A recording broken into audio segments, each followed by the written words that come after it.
अहमद, मैं ज़रा एक और इम्पॉर्टेंट इशू है उस पर भी आपके पास आपसे डिस्कशन चाहता हूँ। ये जो अमेरिका कनाडा में सिखों के कत्ल के मामले पर भारत पर ट्रांजैक्शनल रिप्रेशन के एलिगेशंस आ रहे हैं, इस एनवायरनमेंट में हमारे यहाँ भारत की जो प्रॉक्सी टेररिज्म है उसको हाईलाइट करने का कितना इम्पॉर्टेंट चांस है? हम किस तरह इसको प्रोजेक्ट कर सकते हैं, किस तरह इसको डिप्लोमेटिकली जो है वो एग्रेसिव तरीके से परसू कर सकते हैं? यार साहब, एक तो मैं जो पिछली हमारी कॉन्वर्सेशन सारी चल रही थी कि वो जो प्रेशर अफगान तालिबान के ऊपर रखना है, मैंने उसमें एक छोटी सी क्लैरिफिकेशन ये देनी थी कि मैंने बड़ा केयरफुली लफ्जों का इंतखाब किया था। मैंने परसेप्शन की बात की थी, रजीम चेंज की बात नहीं की थी।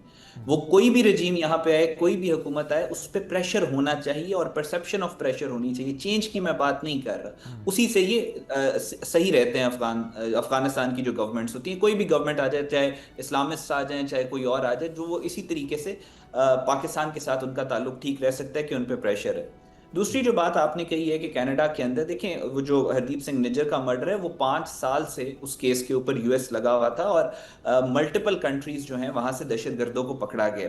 अगर यूएस ये बात करे, पहले तो वो कनाडा के अंदर मर्डर हुआ ना हरदीप सिंह निज्जर का, तो it was a bilateral issue, एक तरह से इंडिया समझ रहा था और बड़ा खौफनाक ख्वाब समझ के इंडिया इसको भुला चुका था कि जब कनेडियन गवर्नमेंट ने खुद कह दिया कि अमित शाह जो है वो दहशतगर्दी में इन्वॉल्व है। और फिर उसके बाद आपने जब देखा कि अमेरिकन ने भी उसके ऊपर केसेस कर दिए हैं कि कनाडा के अंदर जो ब्रिटिश कोलंबिया के अंदर मर्डर हुआ उसका यूएस के अंदर एफबीआई ने उस केसेस किए हैं। इट शोज कि अब ये जो मसला है ये इंटरनेशनलाइज मजीद होगा।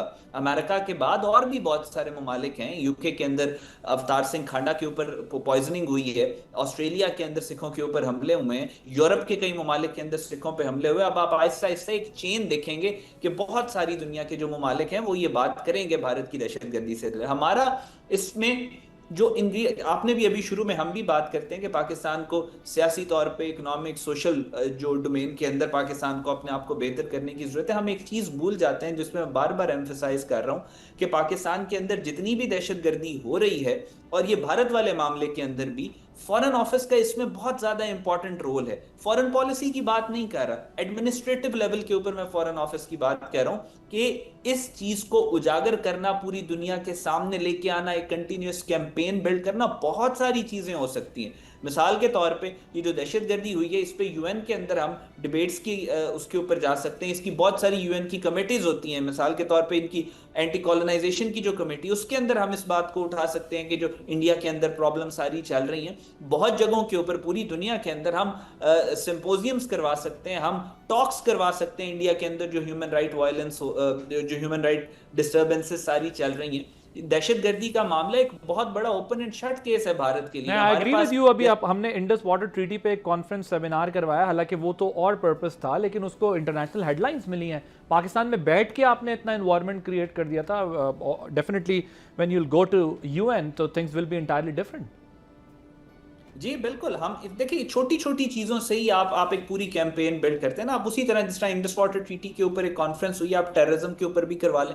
आप तो सच के ऊपर खड़े हैं ना। आप दुनिया में बुलाएं, लोगों से पूछे, बताओ पाकिस्तान में दहशतगर्दी कहां से आ रही है। सिर्फ वो बोल दें पाकिस्तान में अफगानिस्तान से दहशतगर्दी आ रही है, भारत करवा रहा है। Just arrange a discussion Hardeep Singh Nijjar के मर्डर के ऊपर, सिखों के साथ जो ये कर रहे हैं उसके ऊपर, ऑपरेशन ब्लू स्टार, फिर उसके बाद वुड रोज, ब्लैक थंडर हुआ। ये माइंडसेट है हिंदुत्व का। वो कहते हैं कि वो जो 80 की 80 की दिहाइयों में ऑपरेशन हुए अभी भी कंटिन्यूड है। जहां जहां पे वो सिख भाग के गए हैं वहां वहां जाके उनको कत्ल करेंगे। सो ये माइंडसेट। और फिर कनाडा की गवर्नमेंट जो कह रही है कि अमित शाह इन्वॉल्व है, सिटिंग होम मिनिस्टर। सो इन सारी चीजों को उजागर अगर किसी मुल्क ने करना है तो वो पाकिस्तान ने करना है। जिम्मेदारी भी पाकिस्तान की, इसमें पाकिस्तान का फायदा भी है। ठीक तरीके बहुत सारे हैं, सिर्फ नैरेटिव को सेट करने की जरूरत है। ठीक, बिल्कुल सही है। एम्बेसडर साहब, ये हालिया जो अभी हमने देखा है हमलों के बाद, अमेरिका और ईरान का सीज फायर जो है वो अब कुछ फिर ख़तरे में दिखाई देता है। क्या इस टेंशन को कम करने के लिए कोई काबिल अमल रास्ता मौजूद है अभी भी? देखिए, काबिल अमल रास्ता तो मौजूद है, लेकिन एक चीज बहुत वाज़ेह है कि ये जो प्री 28 फरवरी ऑर्डर था, या हालात थे, या सिचुएशन थी, या जो फ्रेमवर्क था, वो रीजनल और इंटरनेशनल सिक्योरिटी फ्रेमवर्क वो चेंज हो चुका है और कॉन्स्टेंटली चेंज हो रहा है। और चूंकि यूएस या यूएस के एलाइज, उनकी कोशिश है कि स्ट्रेट ऑफ हुर्मुज प्री 28 फरवरी लेवल पे चला जाए तो वहाँ पे ईरान के और यूएस के सीरियस डिफरेंसेस हैं, मौजूद रहेंगे, क्योंकि ईरान जो है अब एक नया फ्रेमवर्क चाहता है। अंडर इस्लामाबाद MOU जब भी ये कॉम्प्रिहेंसिव एग्रीमेंट होता है उसमें ईरान की से काफ़ी ज़्यादा होगी और ईरान अपना अमल दखल जिस हद तक रखना चाहता है रखेगा। ये सारे इश्यूज आएंगे आइंदा टॉक्स में भी। इसी तरह जब आप न्यूक्लियर इश्यूज के ऊपर जाएंगे दोनों मुल्कों की टॉक्स के दरमियान, तो न्यूक्लियर इश्यूज में भी इस वक्त ईरान की जो पोजीशन है आफ्टर दिस वॉर, और जो ईरान को पब्लिक सपोर्ट ईरान के अंदर से मैनिफेस्टेशन आई है, अली खामनाई के जनाजे और तदफीन के मौके पे जो लाखों लोगों का इज्तिमा 10 दिन से मौजूद है, तो वो ईरान को कोई भी सॉफ्टर पोजीशन लेने नहीं देंगे और या ईरानी नेशन नहीं लेने देगी, और ईरान अपनी position maintain strong position maintain रखेगा न्यूक्लियर इश्यूज में भी।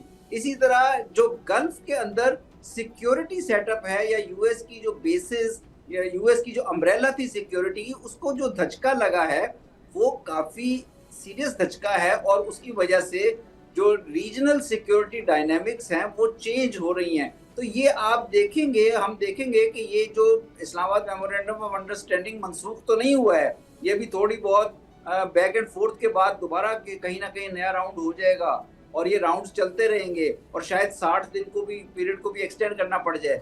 लेकिन ये डिफरेंसेस मौजूद रहेंगे और कहीं ना कहीं वायलेशंस भी इसकी होती रहेंगी, क्योंकि जब अमेरिका ये महसूस करेगा कि उनकी इंटरेस्ट में नहीं जा रही ये सिचुएशन, तो वो फिर ईरान के ऊपर अटैक करेंगे, ईरान भी काउंटर करेगा उन अटैक्स को, और ये प्रोसेस इसी तरह चलेगा, क्योंकि रीजनल सिक्योरिटी ऑर्डर और इंटरनेशनल सिक्योरिटी ऑर्डर या ग्लोबल ऑर्डर चेंज हो रहा है बड़ी तेजी के साथ। ओके ब्रिगेडियर साहब, असल इशू क्या है स्ट्रेट ऑफ हॉर्मज़ में जो मुतबादिल शिपिंग कॉरिडोर का है, और क्या अमेरिका इन अटैक्स की वजह से स्ट्रेट ऑफ हॉर्मज़ को जो है ईरान के हवाले से अपनी क्या उसको तब्दील करा सकता है इस स्ट्रेटजी को?